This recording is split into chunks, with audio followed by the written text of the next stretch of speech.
তুমি যে অফিসে যাচ্ছ, আমার যে মার্কেট করার কথা, তুমি ভুলে গেছো? আগে যাই, ডিউটি শেষ করে আসি, পরে যাই না। হ্যাঁ যাও, আমি এখানে দাঁড়িয়ে থাকি। আগো সাইডে ভিক্ষা দেও না মা। আবার ফকিরে ডিস্টার্ব করা শুরু করছে। এই ফকিরের বাচ্চা, ফকির দেখতেছিস না আমার মুডটা খারাপ, তুই এখন ডিস্টার্ব করতেছ। মা গরিব মানুষ, খায় রয়েছে তো, তাই সাহায্য চাইছিলাম, যদি কিছু থাকে দাও। এই এত যাইবি না ধাক্কা দিয়ে বাইর করবো? খুব ক্ষুধা লাগছে মা, ধাক্কা দিয়া ফালাই দিলে কই যাবো, কিছু সাহায্য করো। এই তোর খিদা লাগছে তাতে আমার কি?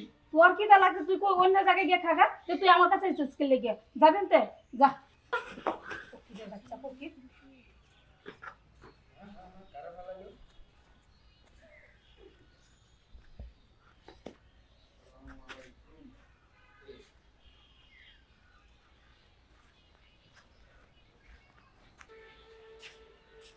আরে রে কি ব্যাপার, আজকাল বুঝি বউরে না বইলে অফিসে যাওয়া হয়? হ্যাঁ, না 8টা বেজে গেছে তো, সেই জন্য আমার তাড়াতাড়ি অফিসে যেতে হবে। আমি তো ভাবছি তুমি আমার ভুলেই গেছো। তোমাকে ভুলে যাবো কেন? আর শোনো, আমার ইনকাম কম, তাতে কি হয়েছে? বাড়িতে যদি কোনো মেহমান আসে, আমার খাওয়াটা তুমি তাকে খাইয়ে দিও। হইছে, তোমার ওটা নিয়ে ভাবতেইও না। আমার তো ভাগ্য ভালো যে তোমার মতো একটা স্বামী পেয়েছি। তাছাড়া সেটা আমি জানি, মেহমানদারি করলে উপর আল্লাহ অনেক খুশি হয়। শোনো, তোমার দেরি হয়েছে, তুমি অফিসে যাও তো। ঠিক আছে, আমি তাহলে অফিসে যাব। মাগো সাহায্য করবো মা? হ্যাঁ, সাহায্য তো করবো, বসেন। চাচা, আপনি খাইছেন কিছু? মাগো পেটটার মধ্যে অনেক ক্ষুধা লইয়া ওই বাড়িতে সাহায্য চাইতে গেছিলাম মা, আবারও তো সাহায্য করেই নাই, ঘাড় ধাক্কা দিয়া পালাই দিছে মা, অনেক ব্যথা পাইছি, অনেক কই ব্যথা পেয়েছেন চাচা? কোমরে ব্যথা পাইছি মা। চাচা, আপনার সব কথা আমি পরে শুনবো, আগে আপনি বসেন। আমার করে যাই থাক না কেন, আপনি খান, তারপর আপনার আমি কথা শুন। আপনি বসেন, আমি আপনার জন্য খাবার নিয়ে আসি।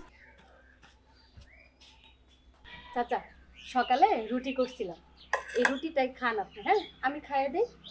না গো মা, তুমি আমার এত আপ্যায়ন করবো আমি বুঝি নাই, আমি খাইতে পারো মা। চাচা, আমার বাবা নাই, তাছাড়া আপনি আমার বাবার মতোই।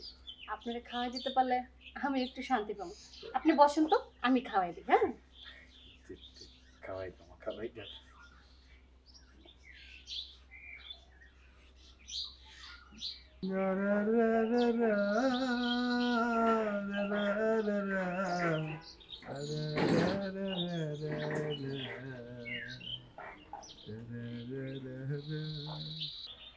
চাচা, আপনি কি চিন্তা করতেছেন?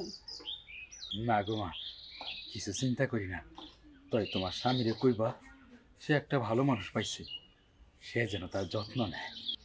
চাচা, আসলে কি আপনি ফকির নাকি অন্য কেউ?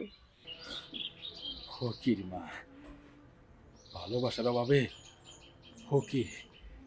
যাই গো মা, ভালো থেকো। চাচা, আমি আপনার দোয়া নাম? করি আল্লাহ যেন তোমার ভালো রাখে।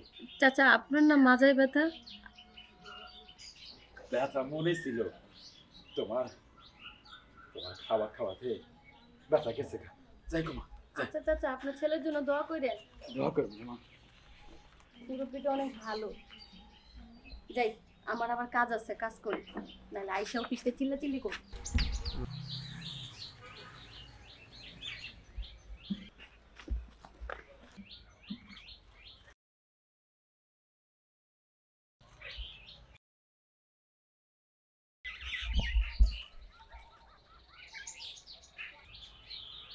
বাবা, আপনি কেন বললেন না যে আপনি আমার শ্বশুর? বাবা, তুমি আসবে, আমাকে একবারে বলবো না? ভাইয়া তোরা তো জানিস না, দুই ভাবিকে পরীক্ষা করার জন্য বাবা ভিখারি সেজে এসেছে। বললে কি করতি? তোর বউকে বলে রাখতি যে আমার বাবা আসবে, বাবাকে সম্মান করবে। আরে সম্মান তো ভয় দেখি হয় না রে, মন থেকে হয়।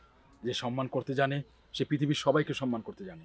সে ওর কাছ থেকে সে নীরব, চল বাবা, আমরা গ্রামেই থাকবো। ঠিক আছে চলো বাবা, আমরা গ্রামে চলে যাব।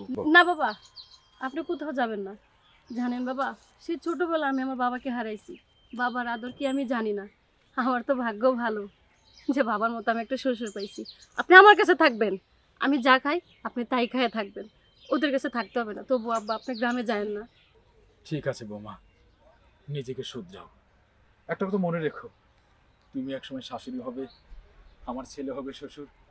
ছেলের বউয়ের কাছে যখন শ্বশুর শাশুড়িরা অপমানিত হয়, লজ্জা পায়, সে তো কতটা কষ্টের। যখন শাশুড়ি হবে তখন বুঝতে পারবে। আরে সম্মান তো আসে মন থেকে, কাউকে বলে করে সম্মান করাতে হয় না।